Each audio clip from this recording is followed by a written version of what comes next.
दोस्तों, वीडियो का थंबनेल तो आप व्यूअर्स ने देख ही लिया होगा। उसमें लिखी बात किस हद तक सही है और किस हद तक गलत है, इस पर अपनी राय मुझे कमेंट सेक्शन में जरूर दें। अब बात करते हैं दहेज क्या है। एक समय था जब लड़की पक्ष अपनी लड़की को, लड़के को और लड़के के परिवार वालों को प्रेम स्वरूप उपहार दिया करते थे और लड़के के परिवार वाले भी उस उपहार को बड़े ही इज्जत मान से स्वीकार किया करते थे। समय के साथ साथ इसी प्रथा ने दहेज का रूप ले लिया। दहेज के नाम पर लड़की के परिवार वालों से महंगी महंगी चीजों की मांग होने लगी, गाड़ी की मांग होने लगी, पैसे की मांग होने लगी, नकद की मांग होने लगी और भी बड़ी बड़ी चीजों की मांग होने लगी, जिस वजह से लड़की को हमारे समाज में बोझ समझा जाने लगा कि अगर लड़की हुई तो लड़की की शादी के समय बहुत सारा पैसा खर्च करना पड़ जाएगा। दहेज ना देने की वजह से लड़की के साथ उसके ससुराल में मारपीट होने लगी, उसको प्रताड़ित करना शुरू कर दिया, गाली गलौज होने लगी, यहाँ तक कि इस हद तक बात आ जाती थी जहां लड़की को आत्महत्या तक करने की नौबत आ जाती थी, सोच में पड़ जाती थी। अब दहेज प्रथा एक ऐसी चीज थी हमारी सोसाइटी में, हमारे समाज में, जिसे पूरी तरीके से खत्म करना तो मुमकिन था ही नहीं। इसलिए दहेज प्रथा पर कंट्रोल लगाने के लिए तरह तरीके के कानून बनाए गए, तरह तरीके के नियम बनाए गए, जो उन महिलाओं को सशक्तिकरण देते थे, उन महिलाओं के लिए बचाव का रास्ता बनाते थे जो दहेज उत्पीड़न को झेल रही हैं, दहेज की मांग को झेल रही हैं या उस तरीके की बातों से परेशान हैं। अब क्या क्या है वो विकल्प जो एक महिला दहेज उत्पीड़न के मामलों में अपने अधिकार स्वरूप इस्तेमाल में ला सकती है। तो आज बात कर लेते हैं उन सब चीजों के बारे में। अब देखिए, सबसे पहले तो ये समझ ले कि दहेज देना और दहेज लेना दोनों ही अपराध है। डाउरी प्रोहिबिशन एक्ट 1961 यानी दहेज प्रतिषेध अधिनियम 1961 के तहत दहेज मांगने पर 5 साल की सजा और 15,000 का जुर्माना हो सकता है। अब अगर किसी महिला से दहेज की मांग हो रही है उसके ससुराल में पति के द्वारा या पति के रिश्तेदारों के द्वारा, तो ऐसे में पत्नी को करना क्या है, महिला को करना क्या है।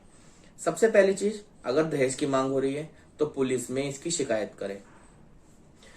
लोगों को क्या गलतफहमी रहती है कि हम पुलिस में शिकायत करते हैं लेकिन पुलिस वाले कोई कार्रवाई नहीं करते। इस बात पर इस समय में बिल्कुल नहीं जाना है।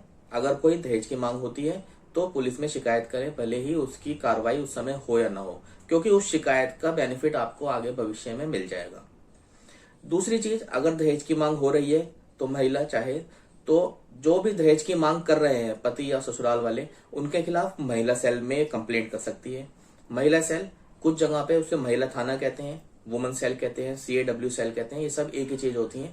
महिला थाने में, महिला सेल में वो महिला दहेज की मांग को लेकर शिकायत कर सकती है। इसके अलावा तीसरी चीज ये है कि अगर दहेज की मांग हो रही है और दहेज की मांग को लेकर महिला के साथ प्रताड़ना हो रही है, उसको शारीरिक या मानसिक रूप से प्रताड़ना की जा रही है या बार बार उसके साथ गाली गलौज की जा रही है दहेज की मांग को लेकर, या मारपीट की जा रही है ससुराल में, तो महिला उन व्यक्तियों के खिलाफ जो दहेज की मांग कर रहे हैं और मांग को लेकर मारपीट कर रहे हैं, लड़ाई झगड़े कर रहे हैं, उनके खिलाफ 498A की FIR भी दर्ज करा सकती है पुलिस में। उस FIR के बाबत उन व्यक्तियों पर कार्रवाई की जाएगी जिन्होंने महिला के साथ दहेज की मांग की है। 498 में और डाउरी प्रोहिबिशन एक्ट की लिखित धाराओं में एक FIR दर्ज कराई जा सकती है। इसके अलावा अगर महिला चाहे तो कोर्ट में घरेलू हिंसा का मुकदमा भी उन व्यक्तियों के खिलाफ फाइल कर सकती है जो दहेज की मांग कर रहे हैं और मांग को लेकर महिला को शारीरिक और मानसिक रूप से प्रताड़ित कर रहे हैं। इसके अलावा अगर महिला चाहे तो मेंटेनेंस का केस भी अपने पति के ऊपर डाल सकती है अगर उस महिला को दहेज की मांग के चलते हुए ससुराल से बाहर निकाल दिया गया है, या फिर दहेज की मांग पूरी ना होने पर महिला का भरण पोषण करना उसके पति ने बंद कर दिया है।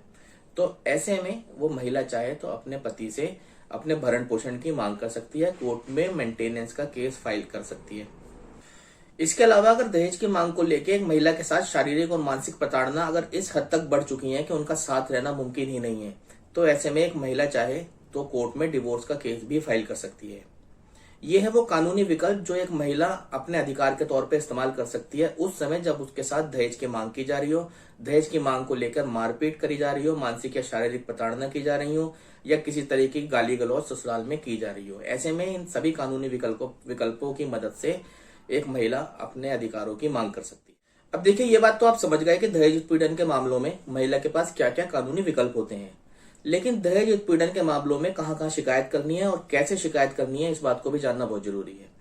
अब इसको समझ लेते हैं। अगर आप दहेज उत्पीड़न के मामलों से पीड़ित हैं और इसकी शिकायत आप अगर पुलिस में कर रहे हैं, महिला सेल में कर रहे हैं, या कोर्ट में कर रहे हैं, या बहुत से एरियाज में महिला पंचायत या छोटे छोटे बड़े बड़े एनजीओ होते हैं जो महिला सशक्तिकरण के लिए काम करते हैं, ऐसे किसी महिला पंचायत या एनजीओ में कंप्लेंट कर रहे हैं, तो इस बात का खास ख्याल रखें कि उस कंप्लेंट को, उस शिकायत को आप लिखत में दें। कई बार ऐसा देखा गया है कि डायरेक्ट आप पुलिस में चले जाते हैं या महिला सेल में चले जाते हैं या एनजीओ में चले जाते हैं और अपनी बात को मुंह जबानी बता देते हैं और उसके बाद फिर ज्यादा कार्रवाई उस पर नहीं हो पाती। इस गलती से हमेशा बचें। जब भी आप कोई शिकायत करें, शिकायत को लिखत में दें और उसकी रिसीविंग, जहां भी आप शिकायत कर रहे हैं उसकी रिसीविंग जरूर लें, क्योंकि वो रिसीविंग, भले ही आपकी शिकायत पे उस समय कोई एक्शन हो या ना हो, लेकिन जब ये मामला कोर्ट में जाएगा तो जितनी भी रिसीविंग्स आपके पास होंगी वो कोर्ट में सबूत के तौर पे आपके पक्ष में काम आएंगी।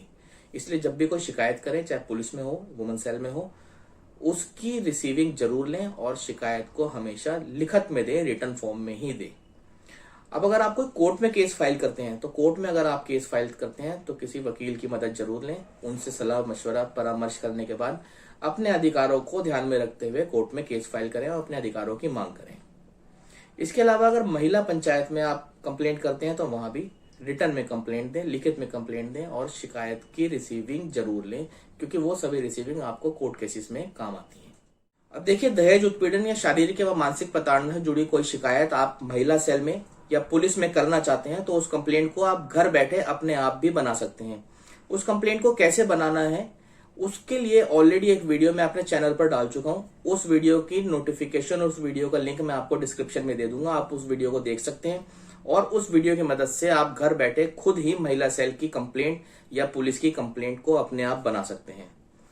अगर आपको ये वीडियो पसंद आई है तो वीडियो को लाइक, शेयर एंड कमेंट कर दें, हमारे चैनल को सब्सक्राइब कर दें और बेल आइकॉन को दबाना ना भूलें, जिससे कि ऐसी ही जानकारी से भरपूर वीडियोस की नोटिफिकेशन आप व्यूअर्स तक पहुंचती रहे। अगर आपका कोई सवाल है, आपकी कोई क्वेरी है, आप हमें कमेंट सेक्शन में लिख सकते हैं। हम आपकी बातों का जवाब देने की पूरी कोशिश करेंगे। इसी के साथ विदा लेता हूं आपसे। अगली वीडियो में बहुत जल्द मिलूंगा आपको। तो दोस्तों, मस्त रहें, स्वस्थ रहें, हंसते रहें, मुस्कुराते रहें। आप हैं तो हम हैं, इसलिए स्टे सेफ, स्टे अलर्ट। आपका दिन शुभ हो।